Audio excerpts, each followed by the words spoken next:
잠언은 특별히 잠언집은 한 구절 혹은 두 구절에서 서로 상반되는 이야기를 통해서 비교하고 그리고 그 중에 하나의 길을 선택하라고 우리에게 요구를 하죠.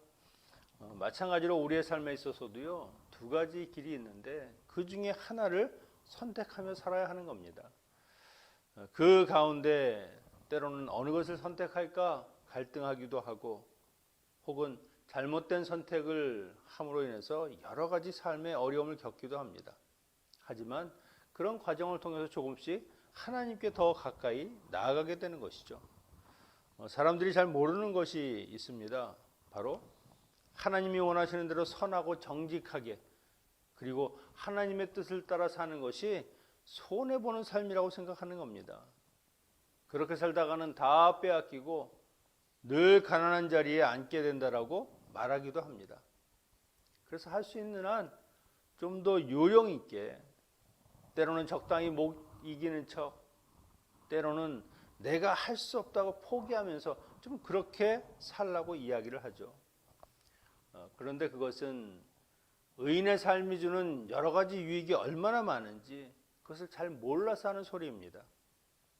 악인의 삶에는 세상 사람들이 보지 못하는 많은 단점과 그리고 삶의 나쁜 결과들이 있지만 의인의 삶에는 세상 사람들이 알지 못하는 또 수많은 유익과 장점이 있다는 것이죠. 그런 유익과 장점들이 무엇인가 하는 것을 오늘 본문에서 이야기하고 있습니다. 1절에 보니까 훈계를 좋아하는 자는 지식을 좋아하거니와 징계를 싫어하는 자는 짐승과 같으니라. 이 의인의 특징이라고 하는 것은요, 이 훈계를 특히 하나님의 말씀을 경솔히 여기지 않느냐고 아주 귀중하게 생각한다는 겁니다. 사람이 누군가의 교훈 혹은 훈계를 새겨 듣는다는 것은요, 자기의 부족함, 나의 잘못을 인정할 때 가능한 겁니다. 지혜로운 사람은 자기의 부족함을 알고 또한 그것을 통해서 내가 더욱 성장하기를 원하니까 훈계를 하더라도 기꺼이 즐거운 마음으로 그것을 경청하여 듣는 것이죠. 때로는 훈계와 같은 징계가 온다 할지라도 그것도 마다하지 않고 그 수치까지도 잘 견뎌내는 사람이 바로 이 의인이라고 하는 겁니다. 이스라엘 사람들의 자녀 교육은 굉장히 유명합니다. 아주 엄하기로 특별히 유명하죠. 아들이 허물과 죄가 있을 때 그 아버지는 그 아들의 허물과 죄를 덮어주는 경우는 거의 없습니다. 다 드러내고 그리고 그것을 아버지로서 훈계하고 때로는 징계하는 것, 그럴 때 그 사람이 진짜 아버지라고 사람들이 생각하는 것이죠. 만약에 자기 아들이라고 해서 그의 죄를 용서하거나 아니면 아무런 들춰냄이 없이 그냥 덮어주려고 한다고 하면 사람들이 생각하기에 저 사람은 저 아이의 친아버지가 아니구나, 그냥 의붓아버지거나 양아버지겠지라고 생각한다는 것이죠. 그래서 반드시 그 아버지가 된 자는 그 아들을 징계하고 훈계하는 것, 그것이 일반적인 부자의 관계라는 것이죠. 마찬가지입니다. 아버지의 징계를 도망하고 피하고 그것을 거부하는 그 아들이 있다고 하면 그 아들은 그 아버지의 친아들이 아니라는 것을 이야기하는 것이죠. 오히려 아버지가 징계할 때 그 징계를 그대로 다 받아내면서 그것을 인내하는 사람이 있다고 하면 그제서야 사람들은 저 아들은 그 아버지의 진짜 친아들이 맞구나 하는 것을 증명하는 것이 된다는 겁니다.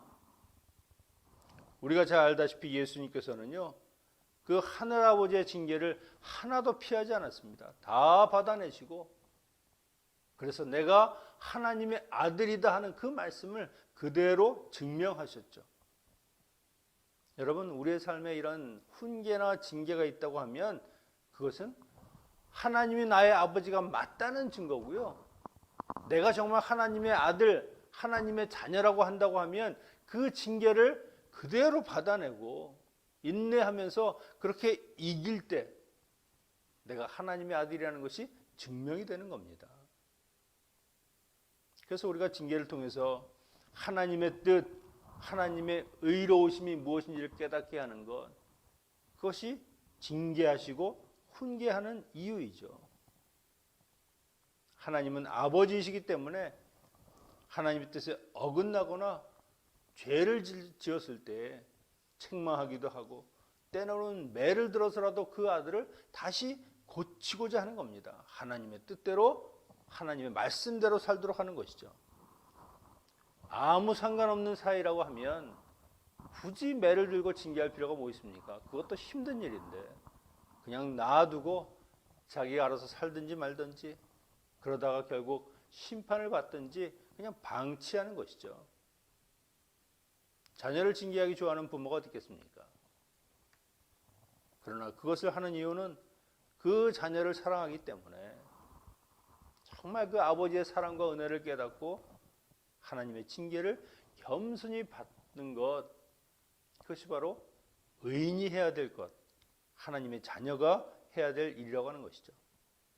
잠언 3장 11절 12절에서 내 아들아 여호와의 징계를 경히 여기지 말라, 가볍게 여기지 말라는 것이죠. 그 꾸지람을 싫어하지 말라. 대저 여호와께서 그 사랑하시는 자를 징계하시기를 마치 아비가 그 기뻐하는 아들을 징계함과 같으니라. 훈계를 하는 것, 징계를 하는 것, 하나님의 관심과 하나님의 사랑이 있다는 겁니다. 그것마저 없다고 하면 우리는 정말 내가 하나님의 자녀가 맞는가 하는 것을 생각해 봐야 한다는 것이죠. 그래서 이 훈계를 받는 것도요, 스스로 자신이 옳다고 생각하는 사람, 남의 충고와 같은 말을 들으려 하지 않는 사람들에게는 아무 소용이 없죠. 그런 사람들은 내 판단, 내 행동이 옳다라고 주장하는 겁니다.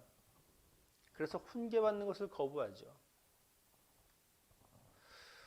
누구에게나 훈계나 징계를 하면 사람들은 좋아하지는 않을 겁니다.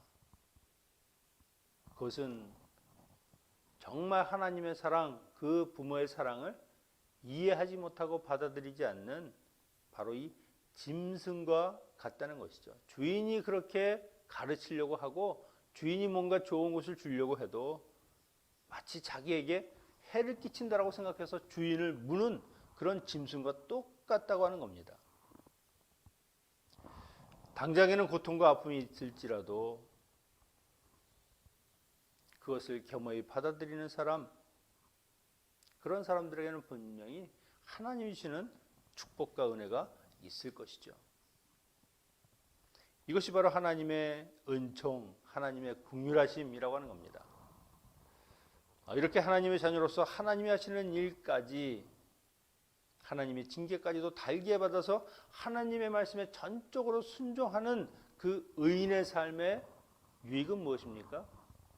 바로 이 3절에 의인의 뿌리는 움직이지 않는다. 결코 세상의 출렁거림 속에서도 그 뿌리는 흔들리지 않는다는 겁니다. 뿌리 깊은 나무가 바람에 어떤 흥파에도 흔들리지 않고 그 서 있는 자리에 굳건히 버티고 서 있는 것처럼 의인의 삶은요, 안정과 그리고 그 삶에 번영이 있다는 것이죠. 하나님이 붙들어 주시니까 세상에 그 무엇으로도 이 의인을 움직이거나 넘어뜨리거나 할 수 없다는 겁니다. 이런 견고함 속에 살아갈 수 있는 그 비결이 바로 의인의 삶, 하나님의 말씀, 하나님의 지혜의 말씀을 듣는 그 삶이라고 하는 것입니다. 4절에서는 두 부류의 아내에 대해서 이야기합니다. 어진 여인은 남편의 면류관이라, 어질다, 이것은 현숙하다, 덕망 있고 강직한 성품을 가진 여인을 말하는 겁니다. 그런 여인은 가정에서는 주부로서, 자녀들에게는 자상한 엄마고 남편에게는 지혜 있는 아내의 역할을 합니다.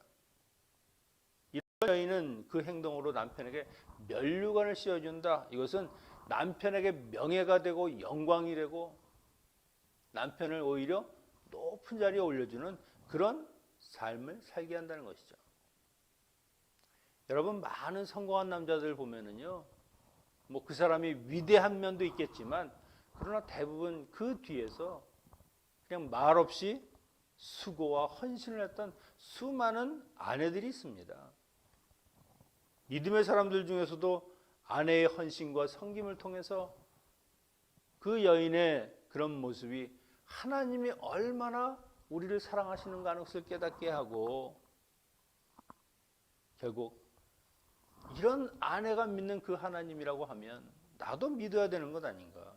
나도 그분을 믿을 수 있겠다라고 하는 마음에 아내를 통해서 하나님 앞으로 인도받고 그리고 생명의 면류관을 쓴 사람들이 굉장히 많습니다. 반면에 욕을 끼치는 여인, 부덕한 여인이라고 하는 것이죠. 자신의 부끄러운 행동을 통해서 남편을 실망시키고 남편에게 수치를 주는 사람입니다. 이 뼈가 삭는다. 뼈는 힘, 생존 이런 것을 이야기하죠. 남편의 육체적, 정신적인 그 힘과 생명력을 감소시키고 그 삶을 점점 힘들고 피폐하게 만든다는 겁니다. 이 부부의 관계는 상생의 관계죠. 하나님이 짝지어주신 돕는 배필로서 서로 그 격려하고 사랑하고 그러면 고난 가운데 있다 할지라도 그들 사이에 있는 이 사랑과 이 행복은 절대 깨트릴 수 없는 겁니다. 서로를 깎아내리면 수치를 당하게 되지만 그러나 서로를 높여주고 서로를 격려하면 서로에게는 면류관이 되고 기쁨이 되는 존재가 되는 것이 바로 이 부부라고 하는 겁니다. 5절, 6절과 10절, 12절에서는요. 의인과 악인의 삶의 그 다른 삶의 양식을 표현합니다. 5절, 6절에서 악인은 도모하는 것마다 남을 속이고 결국 그들은 남을 피 흘리게 할 뿐입니다. 그의 입은 항상 괴유를 말하고 그의 마음은 늘 잔인하고 자신만을 위할 줄 알아서 자신의 위익이 되고 자신의 어떤 수단과 방법을 가리지 않고 타인에게 해를 주면서까지도 자기가 어떤 유익을 얻고자 하는 그런 사악한 마음을 갖고 있는 사람들이죠. 하지만 의인의 삶은 이것과 다릅니다. 그의 생각은 항상 정직하고 그의 정직한 말은 사람들을 구원에 이르게 합니다. 그는 불의한 이익을 바라지 않고 자기가 수고한 것, 자기가 일한 것, 그것에 따른 이득을 정당하게 취하죠. 그래서 그 삶은 땅속에 뿌리 내린 그런 나무와 같이 항상 좋은 열매들을 맺게 되는 겁니다. 7절과 13절에서는 의인과 악인의 삶의 결말에 대해서 대조적으로 이야기하고 있습니다. 악인은 그들의 악을 생활 방식으로 삼기 때문에 그러한 악 자체가 그들에게 올무가 되고요. 그리고 그들은 분별력이 없어서 그물에 걸리는 결국 하나님의 심판을 받게 되는 존재라는 겁니다. 그에게는 악이 가득해서 나쁜 일을 하다가 엎드려지고 결국 소멸되어 안개같이 사라져버리는 인생이죠. 하지만 반대로 의인의 삶은요. 그 의로움으로 인해서 그의 집은 항상 든든히 서게 되고 안정과 풍요로움이 있고 그리고 하나님이 그에게 늘 생명과 하나님의 사랑을 주니까 그의 길에서 사망이라고 하는 것, 환난이라고 하는 것, 비록 환난 가운데 있다 할지라도 하나님께서 그를 건져주시는 겁니다. 그래서 의인의 삶은 하나님의 은혜 안에 하나님의 그 기쁨과 평강 가운데 살아가는 삶을 살게 된다는 것이죠. 여러분, 의인의 삶, 악인의 삶, 이건 극과 극입니다. 완전히 다르죠. 우리가 보기에는 그 악인의 삶이 훨씬 좋아 보일 수 있을지 모르지만 실제적으로 하나님 보시기에는 그냥 패망하고 멸망하는 자와 하나님의 축복과 은혜를 누리는 자 이렇게 나눠진다는 것이죠. 결국 우리가 살아야 하는 삶은 무엇인가? 하나님의 말씀을 따라서 하나님과 함께하는 그 의인의 삶, 거기에는 수많은 유익이 있다는 것이고요. 하나님을 떠나서 하나님과 상관없이 사는 그 악인의 삶이라고 하는 것은 아무런 유익이 없을 뿐만 아니라 오히려 죽음과 사망만이 기다리고 있다는 것이죠. 그러니까 우리가 하나님께서 주어진 이 인생을 의가 아니라 악을 행하며 산다는 것, 결국 그것보다 불행한 인생은 없다는 겁니다. 언제나 우리와 함께하는 하나님, 우리를 늘 보호하시고 지키시는 하나님, 그분과 함께하는 삶을 살아가는 것, 그것이 바로 의인이 살아가야 하는 인생에서 가장 확실한 그런 길이라고 하는 답을 오늘 우리에게 제시하고 있는 겁니다. 말씀을 정리합니다. 의인과 악인의 삶 완전히 다릅니다. 사고방식이나 생활방식도 다르고요. 삶의 관점도 이 세상을 바라보느냐 저 하늘나라를 바라보느냐 완전히 다르죠. 이것은 마치 그리스도인과 세상 사람들 그 비교와 똑같은 겁니다. 불의한 방식으로 쉬운 길을 찾아가는 그 세상 사람들이 아니라 온전히 바른 길을 가려고 하고, 그리고 그 길 가운데서도 성도의 삶을 끝까지 인내하며 살아가는 삶, 그 의인의 삶에는 수많은 유익이 있습니다.